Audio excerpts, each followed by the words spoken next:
Hürmetli vatandaş, bugünkü leksiyamızda başlayımız. Leksiyada size Gazi Rozi. Washington'da sözleyimiz. Bugünkü ıslahı 2025 yıl 2. ayının 14. günü yaptığı cüme vatandaş.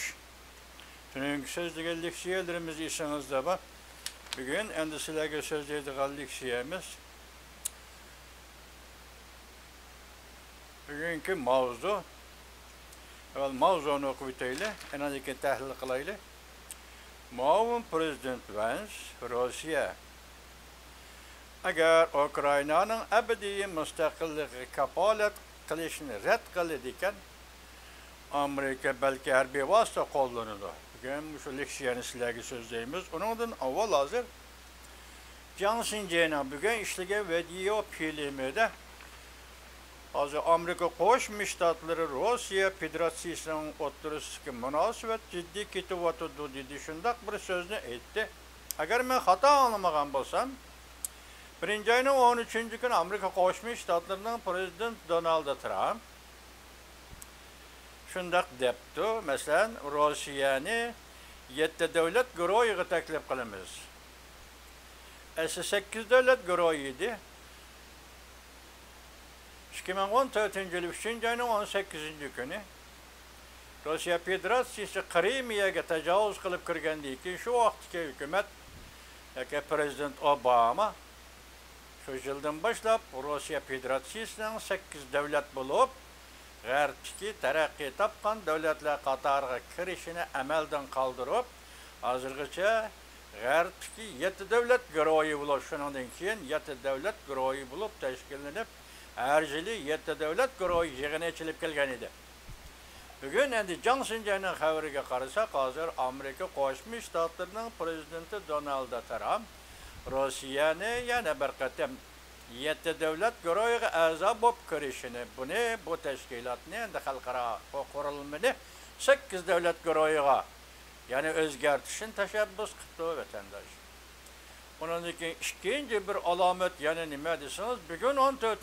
günü tünügüllatin mesela Germaniyanın München şehrinde xalqaro bexatarlik yig'ini chaqirildi. Bu yig'inga Rusya Federasyası teklif qilinmagan gap ekan, biroq Prezident Donald Trump Rusya'nın bu yig'inga qatnashi to'g'risida teklif beribdi.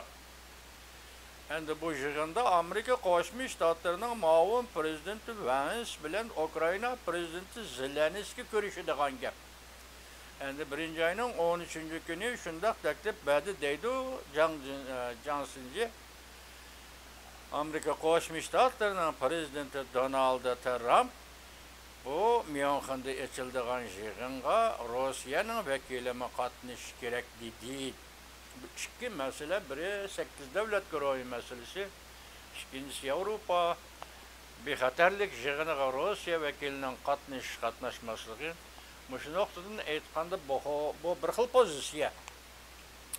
Bu bir xil pozitsiya hozir Prezident Donald Trump yaqinda chorshanba telefonda so'zlashgandan keyinki Rusya Amerika o'rtasida ketayotgan jiddiy munosabatlarning jiddiy o'zgarishi vatandosh. Yani özgürlük işide yani muqimlik işide özgürlük. Bu münasebetden tanışış asanğı toxtamaydı o iki devlet oturası. Çünkü Rusya Ukrayna tecavüz kıldı da vatandaş. Şu noktada aytqandı mı? Hazır ciddi özgürlük. Endi bununla nispeten biz bugün hazır ma haberini yetkizimiz sizlerge. Onundaki ma haber endi rasmi yalgan mı? Bunun taza işençim yok, lakin sizlerge anlatay. Siyaseti yani özgürlükteydi. Öndeş Amerika Qo'shma Shtatlari prezidenti Donald Trump, Prezident Vladimir Putin'den bir tarafta turishini talab qildi. Bir taraf turibdi deb talab qildi dedi. Ukrayna NATO'ga a'zo bo'lib kirishi bo'ladi dedi. Shavli maliyasi 2. ayının 4. günü. Çünkü biz sizlerge yetkazganda hazır Ukrayna'nın NATO'ga a'zo bo'lib kirishinin talabları real emas. Mesela hazır Ukrayna'nın şarkı şimalideki 4 ülkeni Rusya qurolli kuch bilan besib oldi, yani qaytirib kelaman desimi o reallıkka taz uygun kelmeydi degan leksiyani sözlügen edik. Bugün endi bu leksiyalar yetip geldi. Anlap hem de sizler bunu tahlil kılısınlar vatandaş. Muavin Prezident Vance, Rusya eğer Ukrayna'nın ebedi müstakilliği kapalet kılışını red kılıdı iken, Amerika belki harbiy vasıta kullanıdı deb ko'rsatdi mavzuli xabar. 2 ayning 14 kuni Amerika ovozining Xitoy til programmasi e'lon qilindi. Xabar mundaq boshlandi. Amerika Qo'shma Shtatlari va Rossiya Federatsiyasi Ukraina masalasi bo'yicha suhbat o'tkazib, kelishim imzolaydigan ahvol olsa-da, Ukraina prezidenti Zelenskiy 2 ayning 14 kuni Germaniyaning Myunxen shahrida Amerika Qo'shma Shtatlarining muavin prezidenti Vance bilan suhbat o'tkazdi. Muavin prezident Vance bundan burun ziyorat qabul qilganda mundaq ko'rsatgan. Agar Rossiya Ukrainani abadiy mustaqilligiga kapolat qilmay rad qiladi ekan, Amerika harbiy harakat qo'llanishni chetga qoqmaydi.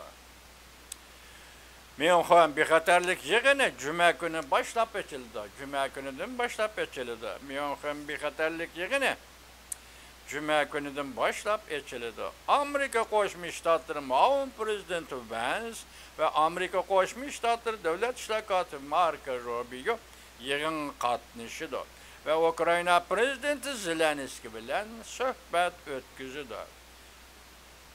Wall ko'chasi gazeta haftaning 4-kuni muavin prezident Vance ziyorat qilish xotirasini e'lon qildi.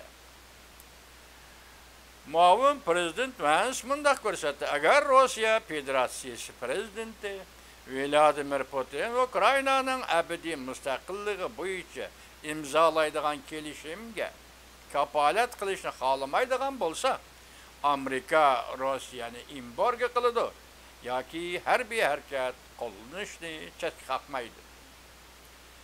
Muavin prezident Vance mundaq ko'rsatdi: Amerika prezidenti Vladimir Putinga shiltadigan vositalar ko'p. Avval iqtisodiy vosita, albatta balki harbiy vositami buning ichida. Amerika Qo'shma Shtatlari prezidenti Donald Trump haftaning 3-kuni prezident Vladimir Putinga telefon yo'llab, Rossiya bilan darhol suhbat o'tkazish qo'shilganligini bildirdi. Shundan keyin prezident Donald Trump Ukraina prezidenti Zelenskiyga prezident Vladimir Putin bilan suhbatlashgan suhbatning mazmunini yetkazdi. Prezident Donald Trump bunda ko'rsatdi: "Men prezident Vladimir Putin bilan unumli telefon suhbati o'tkazdim va Amerika amaldorlarining darhol suhbat boshlashiga yo'l yo'riq berdim. 3 yil davomlashgan bu urush oxirlashishi kerak." Va prezident Donald Trumpning degan so'zi vatandosh, boshdagilarni ko'rdingiz, hozir bunda qaraganda Amerika Rossiya Federatsiyasi munosabatining jiddiy bir paytda, balki bu munosabatni yaxshilashning oldingi sharti demagan bo'lsa-mu, Rossiyaning Ukraina urushi va Ukraina urushiga munosabatli tinchlik shartnomasi imzolash qatorliq masalalarda Rossiyaning maydonida o'zgarish bo'layotganda qandoq? Shunlashqa Amerika Qo'shma Shtatlari shundaq pozitsiyada bo'layotganda. Endi boshda aytdik, masalan, Johnson JD'da hozir xabardami? Hozir Amerika Qo'shma Shtatlari prezident Donald Trump ikki masala bo'yicha birinchi Myunxen suhbati taklif qilish Rossiya Federatsiyasiga. Ikkinchi Rossiya Federatsiyasining prezidenti yoki federatsiyasining 8-7 davlat guruhiga qo'shilib, 8 davlat guruhi avvalgi natijalarni keyin o'tirliqda qoldirib qo'yilganligini ularni tugatib, endi 8 davlat guruhi bo'lib, bu guruh yoki sanoat taraqqiy qilgan davlatlar qatoriga kirishni. Endi bu nuqtada Johnson qaltis tahlillarni yurgizib o'tdi vatandosh. Shunda qaraganda hozir prezident Trump undaq siyosat xarakterli gap emas, to'g'ridan-to'g'ri. Prezident Vladimir Putinni yeniga tortdi. Uning bilan ittifoqlashib, hamkorlashib degidek. Oxirgi hisobda Jungoga taqobil turadigan ish bo'lamdi qandaq degan mazmunda bugun Jansınji video film ishlabdi vatandosh.